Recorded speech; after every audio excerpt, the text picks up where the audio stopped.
بسم اللہ الرحمن الرحیم۔ السلام علیکم ورحمۃ اللہ وبرکاتہ۔ آج ہم شرح عقائد جلالیہ کا پہلا سبق پڑھیں گے اور ہمارے آج کے سبق کے اہم مباحث یہ ہیں۔ نمبر 1، ترک تحمید کی وجہ۔ نمبر 2، صیغہ حمد سے عدول کی وجہ۔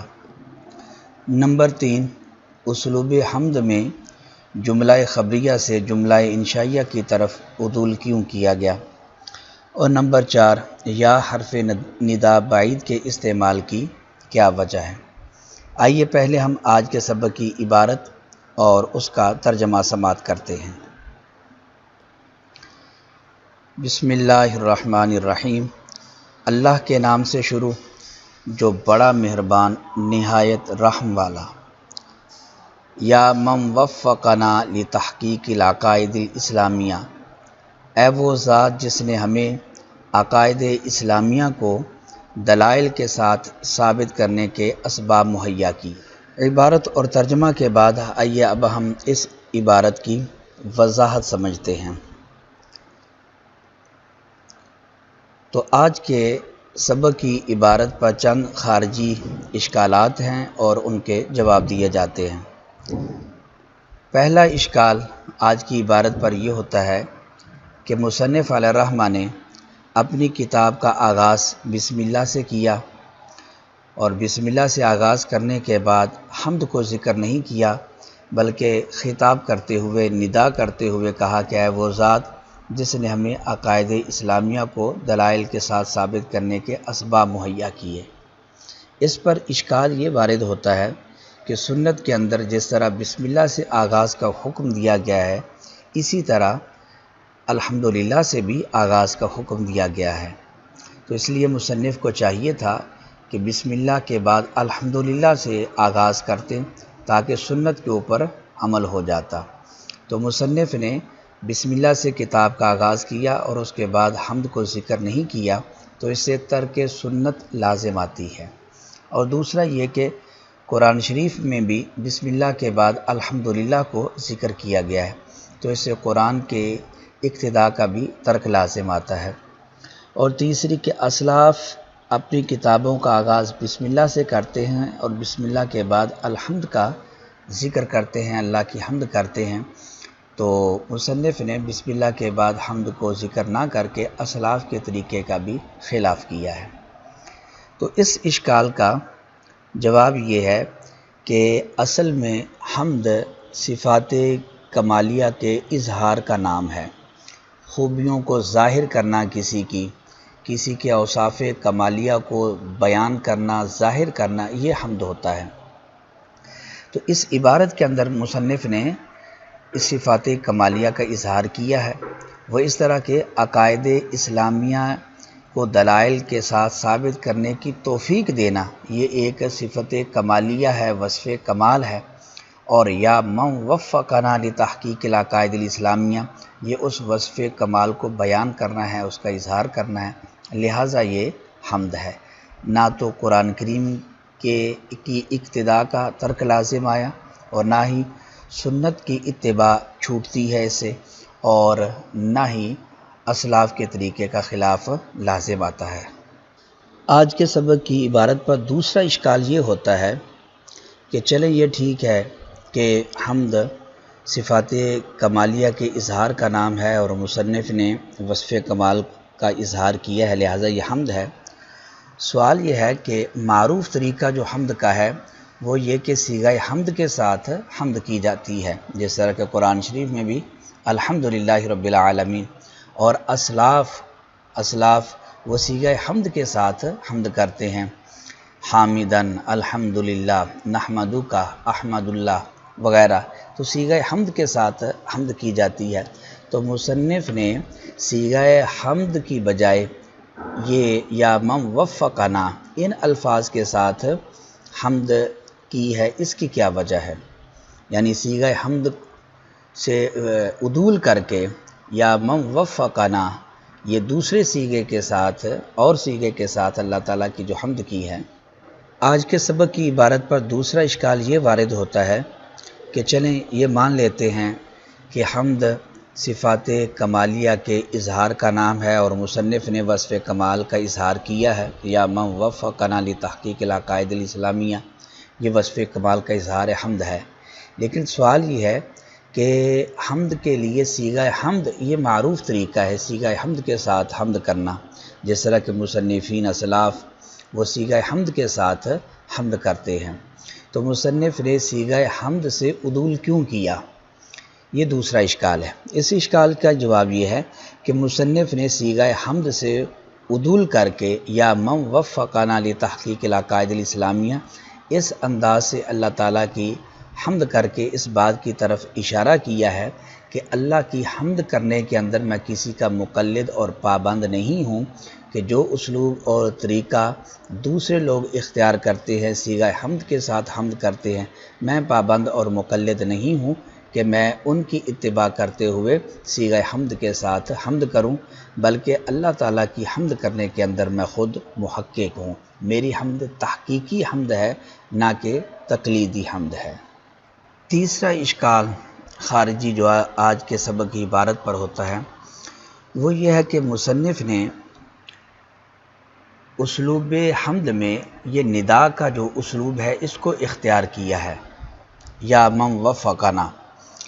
حالانکہ اگر دیکھا جائے تو جملہ خبریہ کے ساتھ حمد کی جاتی ہے، بعض جملہ اسمیہ خبریہ سے جیسے الحمدللہ، اور بعض جملہ فعلیہ خبریہ سے جیسے نحمدو کا، نحمد اللہ وغیرہ، احمد اللہ، ان کلمات سے اللہ تعالیٰ کی حمد کرتے ہیں۔ تو سوال یہ ہے کہ مصنف نے جملہ خبریہ سے جملہ انشائیہ کی طرف عدول کیوں کیا، اور اسلوب حمد میں یہ جو ندا کا اسلوب ہے اس کو اختیار کیوں کیا؟ اس اعتراض کے کئی جواب ہیں، ہم یہاں دو جوابات دیتے ہیں۔ پہلا جواب یہ ہے کہ سب سے پہلے کسی شے کا تصور ذہن کے اندر آتا ہے، اور پھر اس کے بعد تصور کے بعد ذہن اس شے کی طرف التفات کرتا ہے۔ تو پہلے شے کا تصور آتا ہے اور پھر اس کی طرف التفات کیا جاتا ہے۔ تو جب مصنف نے بسم اللہ الرحمن الرحیم کہا تو اس میں بسم اللہ کے بعد اللہ اسم جلالت کا ذکر کیا، اور اللہ کی دو صفات، صفت رحمان اور صفت رحیم کا ذکر کیا، کہ وہ ذات ایسی ہے کہ جو دنیا میں بھی رحم فرمانے والی ہے، رحمت فرمانے والی ہے، اور آخرت کے اندر بھی رحمت فرمانے والی ہے۔ تو جب اللہ کا ذکر اور اللہ کی صفات کا ذکر آیا تو یہ تصور اللہ اور تصور رحمان اور رحیم یہ محرک اور مقتضی بنے کہ اب مصنف اللہ کی طرف التفات کرے۔ تو مصنف نے غیبت سے خطاب کی طرف التفات کرتے ہوئے مقام حمد میں ندا کرتے ہوئے اللہ تعالیٰ کی حمد کی کہ یا من وفقنا لتحقیق العقائد الاسلامیہ، اے وہ ذات جس نے ہمیں عقائد اسلامیہ کو دلائل کے ساتھ ثابت کرنے کی توفیق عطا فرمائی۔ دوسرا اس اعتراض کا جواب یہ ہے کہ یہ حمد مقام احسان اور مقام مشاہدہ کے اندر یہ حمد ہے۔ مقام احسان کیا ہے؟ نبی علیہ الصلوۃ والسلام کی حدیث جبریل کے اندر مقام احسان کی وضاحت ہے۔ نبی علیہ الصلوۃ والسلام نے فرمایا ان تعبد اللہ کأنک تراہ، کہ تو اللہ کی عبادت کر اس طرح گویا کہ تو اللہ کو دیکھ رہا ہے۔ تو یہ ہے مقام احسان۔ اور حمد چونکہ یہ اللہ تعالیٰ کی حمد یہ اللہ کی عبادت ہے، اور عبادت کے متعلق یہ ہے کہ ان تعبد اللہ کأنک تراہ، کہ تو اللہ کی عبادت کر گویا کہ تو اللہ کو دیکھ رہا ہے۔ تو یہ برہان سے مشاہدہ کی طرف التفات ہے۔ تو اس لیے مصنف نے اللہ تعالیٰ کی حمد کے لیے صیغہ ندا کو، جملہ انشائیہ کو اختیار کیا۔ آج کے سبق کی عبارت پر چوتھا اشکال یہ وارد ہوتا ہے کہ چلیں مقام احسان میں یہ حمد ہے، ندا اور خطاب کا اسلوب اختیار کیا، لیکن سوال یہ ہے کہ یا حرف ندا بعید کا استعمال کیا، حالانکہ منادا وہ اللہ کی ذات ہے، اور اللہ تعالیٰ تو فرماتا ہے کہ وَنَحْنُ أَقْرَبُ إِلَيْهِ مِنْ حَبْلِ الْوَرِيدِ، اللہ تو اقرب من حبل الورید ہے۔ تو اللہ کے لیے یا حرف ندا بعید کا استعمال کیوں کیا گیا؟ یا حرف ندا قریب کا استعمال کرنا چاہیے تھا۔ یہ اعتراض ہے چوتھا اشکال آج کے سبق پر۔ اس کے بھی ہم دو جواب دیں گے۔ پہلا جواب یہ ہے کہ ہم یہ تسلیم نہیں کرتے کہ یا حرف ندا اس کی وضع بعید کے لیے ہے، بلکہ یا حرف ندا کی وضع یہ قریب اور بعید دونوں کے لیے ہے۔ یہ قریب اور بعید دونوں کے اندر مشترک ہے، اور یہاں جو حرف ندا استعمال کیا گیا ہے یہ بعید کے لیے نہیں بلکہ یہ قریب کے لیے استعمال کیا گیا ہے، لہذا یہ اعتراض وارد نہیں ہوتا۔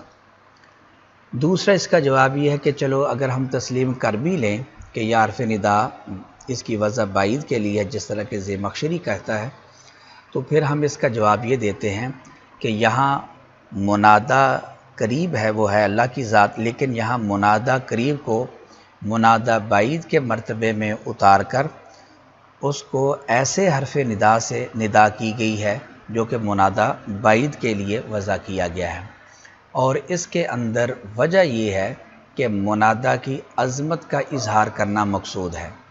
تو جب منادہ کی عظمت کا اظہار مقصود ہو، اگرچہ منادہ قریب ہو، تو اس کے لیے منادہ بعید کا جو حرف ندا ہوتا ہے اس کو استعمال کیا جاتا ہے منادہ کی عظمت کو ظاہر کرنے کے لیے۔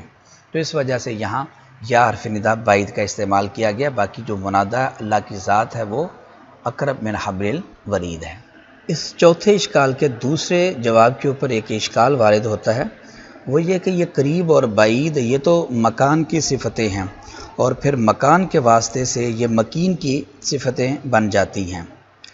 اصل میں یہ قریب اور بعید مکان ہوتا ہے، اور پھر مکان کے واسطے سے مکین کی یہ اوصاف بن جاتے ہیں، صفتیں بن جاتی ہیں۔ اللہ تعالیٰ تو قرب و بعد سے پاک ہے، وہ مکان سے پاک، لہذا قرب و بعد سے پاک۔ تو یہاں حرف ندا قریب اور بعید دونوں یہ تو استعمال نہیں کیے جا سکتے۔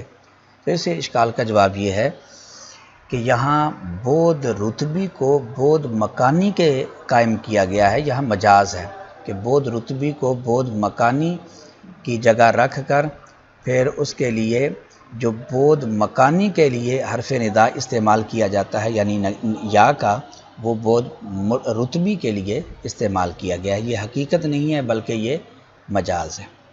یہ تھا ہمارا آج کا سبق۔ امید کرتے ہیں کہ آپ آج کا سبق سمجھ گئے ہوں گے۔ اللہ تعالی ہمیں علم نافع، عمل صالح اور اخلاص عطا فرمائے۔